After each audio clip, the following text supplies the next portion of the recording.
Hello friends, today I am going to deliver a lecture on chromatography. In this lecture, we will discuss here the general concept and the classification of chromatographic techniques, working principle of chromatography, various detection methods, and last, the factors that determine the efficiency of chromatography and its applications. Chromatography is a powerful and versatile tool for separating the closely related chemical species.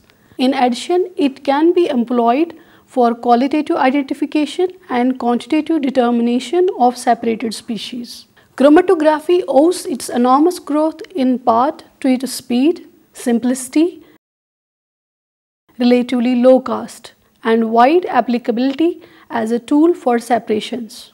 So far as history of chromatography is concerned, it was invented by Russian botanist Mikhail Veit. He used the chromatography to separate plant pigments. Chromatography is derived from two words. Chroma means color and graphen means to write. The basic principle in that components in a mixture have different tendencies to adsorb onto the surface or dissolve in a solvent. It's a powerful method in industry where it's used on large scale to separate and purify intermediates and products in various senses. Now coming to types of chromatography. There are several different types of the chromatography currently in use. First, paper chromatography, thin layer chromatography, gas chromatography, liquid chromatography, high performance liquid chromatography, ion exchange chromatography, and gel permeation or gel filtration chromatography. Now the principle of the chromatographic techniques. All the chromatographic methods require one static part, the stationary phase, and one moving part, the mobile phase. Various constituents of the mixture travel at different speeds, causing them to separate. The separation is based on the differential partitioning between the mobile and stationary phase. Subtle differences in compounds partition coefficient result in differential retention on the stationary phase and thus changing the separation. Now what's partition coefficient? The distribution of analytes between the phases can often be described quite simply. An analyte is an equilibrium between the two phases. The time between the sample injection and an analyte peak reaching a detector at the end of the column is termed the retention time. Each analyte in a sample will have different retention time. The time taken for the mobile phase to pass through column is called a Tm. Now let's define distribution coefficient. The distribution coefficient Kd in chromatography for a particular solvent is equal to ratio of its molar concentration in stationary phase to its molar concentration in mobile phase. Also approximating the ratio of solubility of the solvents in each phase. Now dear friends, what is chromatogram? A chromatogram is visual output of chromatography. In case of optimal separation, different peaks or patterns on the chromatogram correspond to different components of the separated mixture. Chromatographic techniques rely on one of the following phenomena. First, adsorption, partition, ion exchange, molecular exclusion. First, let's know about adsorption. Adsorption chromatography has a solid stationary phase and a liquid or gaseous mobile phase. Liquid chromatography using column containing silica gel or alumina is an example of adsorption chromatography. The solvent that's put into the column is called eluent and the liquid that flows at the end of the column is called eluate. Now coming to partition chromatography. In partition chromatography, the stationary phase is non-volatile liquid which is held as a thin layer on the surface of an inert solid. The mixture to be separated is carried by a gas or a liquid as a mobile phase. Paper chromatography is an example of partition chromatography. Partition chromatography is either normal phase or reverse phase. In normal phase chromatography, the stationary phase is polar and mobile phase is non-polar. In reverse phase, we have just the opposite. The stationary phase is non-polar and the mobile phase is polar. Typical stationary phases for a normal phase chromatography are silica or organic moieties with cyano and amino functional groups. For reverse phase, alkyl hydrocarbons are preferred stationary phase. Ion exchange chromatography. Ion exchange chromatography is similar to partition chromatography in that it has a coated solid as a stationary phase. The coating is referred to as a resin and has ions, either cations or anions, depending on the resin, covalently bonded to it, and ions of the opposite charge are electrostatically bound to the surface. When the mobile phase, always a liquid, is eluted through the resin, the electrostatically bound ions are released as other ions are bonded preferentially. Domestic water softeners work on this principle. Now coming to molecular exclusion. Molecular exclusion differs from other types of the chromatography in that no equilibrium is established between the solute and the stationary phase. Instead, the mixture passes as a gas or a liquid through a porous gel.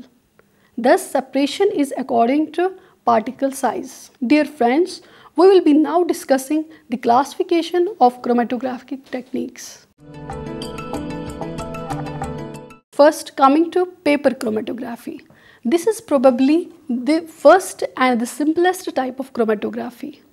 Here, a drop of a solution of a mixture of dyes or inks is placed on a paper of chromatography paper and allowed to dry as represented. The mixture separates as the solvent front advances past the mixture. Filter paper and blotting paper are frequently substituted for paper chromatography. Some simple materials that can be separated by using this method are inks from the fountain and fiber tipped pens, food colorings and dyes. Common solvents that are used include pentene, propane and ethanol. Now let's discuss thin layer chromatography. Thin layer chromatography is similar to the paper chromatography, but the stationary phase is thin layer of a solid such as alumina or silica supported on an inert base such as glass, aluminum foil or insoluble plastic. The mixture here is spotted at the bottom of the TLC plate and allowed to dry. The plate is placed in a closed vessel containing the solvent, the mobile phase, so that the liquid level is below the spot. All the forms of chromatography involve a rapid and dynamic equilibrium of molecules between the two phases. The equilibrium between the free and adsorbed states depends on three factors. First, the polarity and the size of the molecule, the polarity of the stationary phase, the polarity of the solvent. It's important to understand chromatography at this molecular level because this allows one to choose mobile phase and stationary phase that will separate just about any mixture of the molecules. Different molecules partition differently between the free and adsorbed state. That's the equilibria between these two states is not the same. For example, molecule A is weakly absorbed, its equilibrium lies in the direction of free state. There is a higher concentration in the mobile phase, and molecule B on the other hand is strongly absorbed, its equilibrium lies in the direction of absorbed state and has a higher concentration on the stationary phase. Although alumina and silica are most common stationary phases used for TLC, there are many different types. Several different types of stationary phases are listed according to the polarity. Similarly, the mobile phase particles can also be varied to affect the chromatographic separation. Now let's first discuss analysis of the mixture by thin layer chromatography. TLC is carried out on the glass plates or strips of plastic or metal coated on one side with thin layer of adsorbent. The adsorbent contains a small amount of gypsum, which acts as a binder to give adherent coating in situ and online detection or visualization of TLC spots. In situ detection can be done visually or by a variety of spectroscopic methods and mass spectrometric techniques. The MS techniques also include some online methods, first coming to the visual detection. TLC plates normally contain a fluorescent indicator which makes the TLC plate glow green under UV light of wavelength 254 nanometers. Then comes spectroscopic methods. UV diode array detector, fluorescence spectroscopies, mass spectrometry and Fourier transform infrared and Raman spectroscopies have all been applied to the in situ detection of the analyte zones on TLC plate.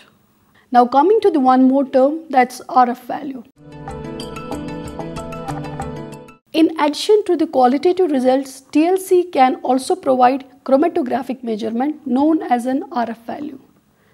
It is used to quantify the movement of the material along the plate. RF is equivalent to the distance travelled by a substance divided by distance travelled by a solvent. Its value is always between 0 and 1. Now coming to the gas chromatography.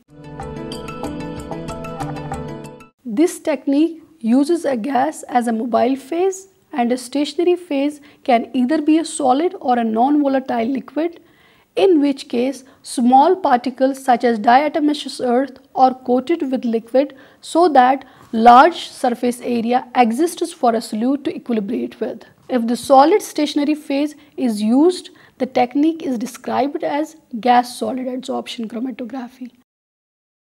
And if the stationary phase is liquid, it is called gas-liquid partition chromatography. Now let's discuss analysis of a mixture by gas chromatography.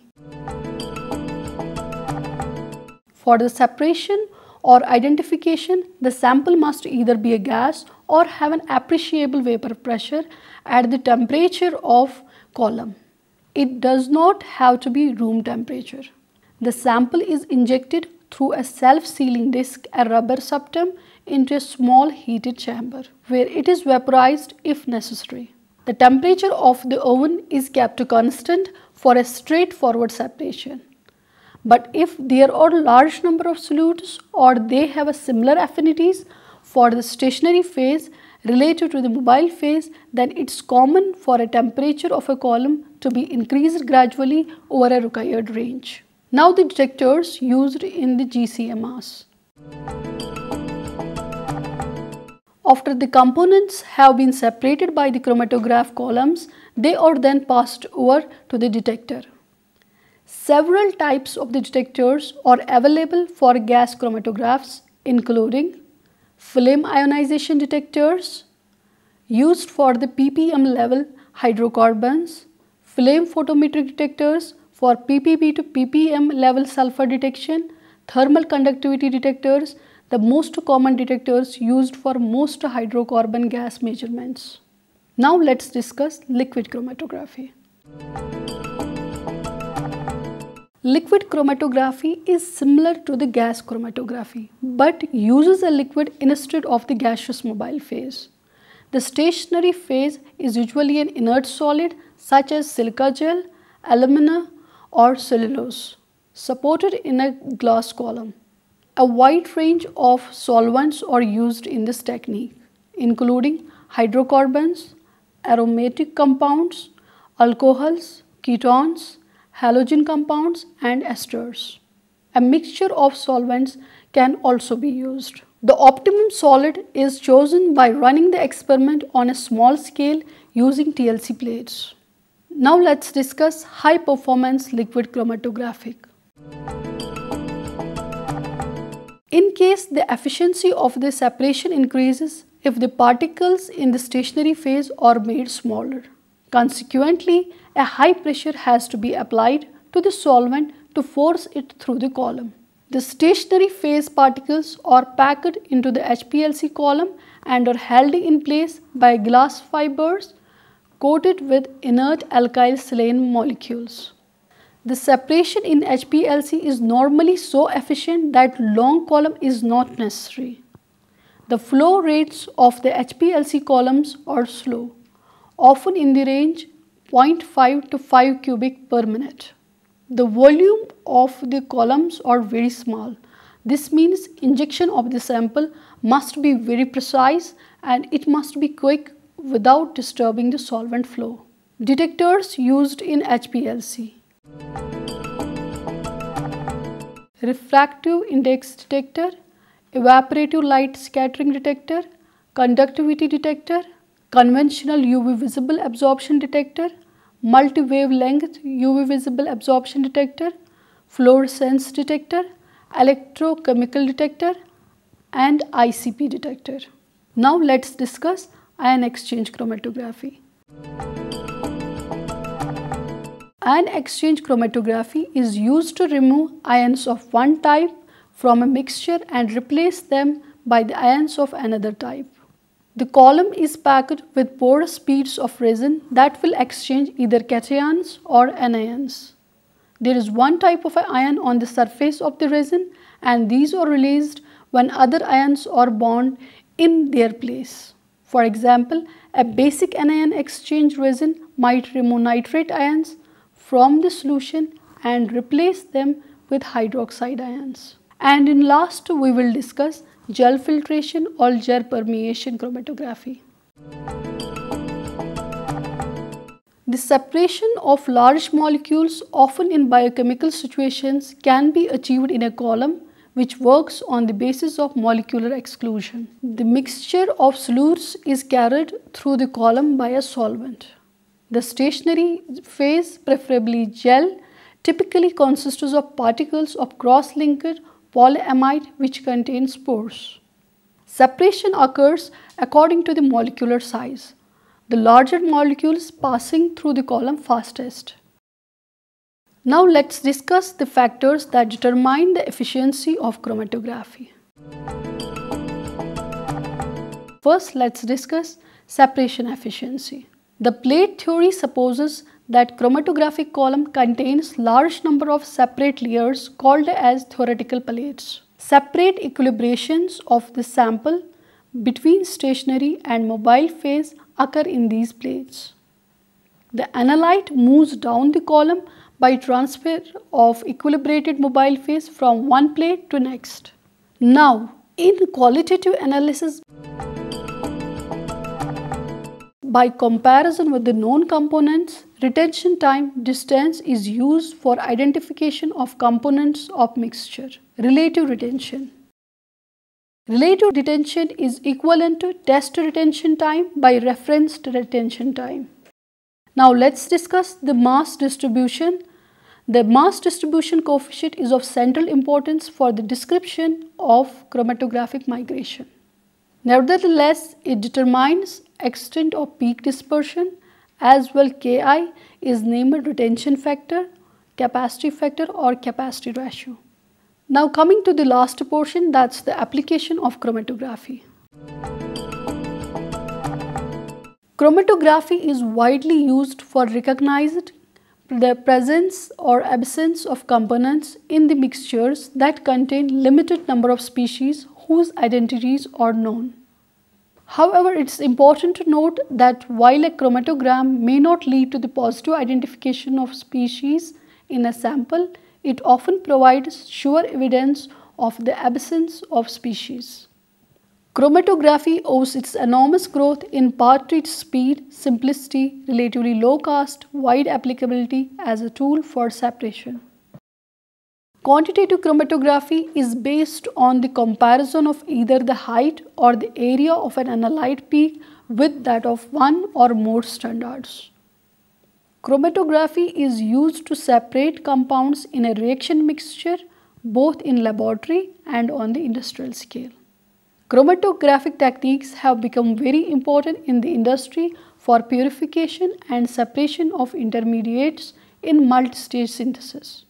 Research has also shown that graphite-based HPLC packing materials can separate compounds with low or modest polarities very efficiently.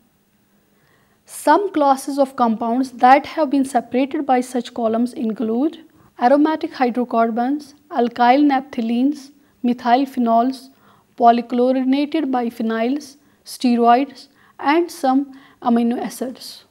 Now last, coming to the supercritical xenon has been found to achieve the good separation of compounds such as polyaromatic hydrocarbons. If the elevate flows through the microcell, no absorption due to xenon is observed. This is particular advantage if SFC is to be linked with infrared spectroscopy. With this we conclude our lecture and thanks for being with us.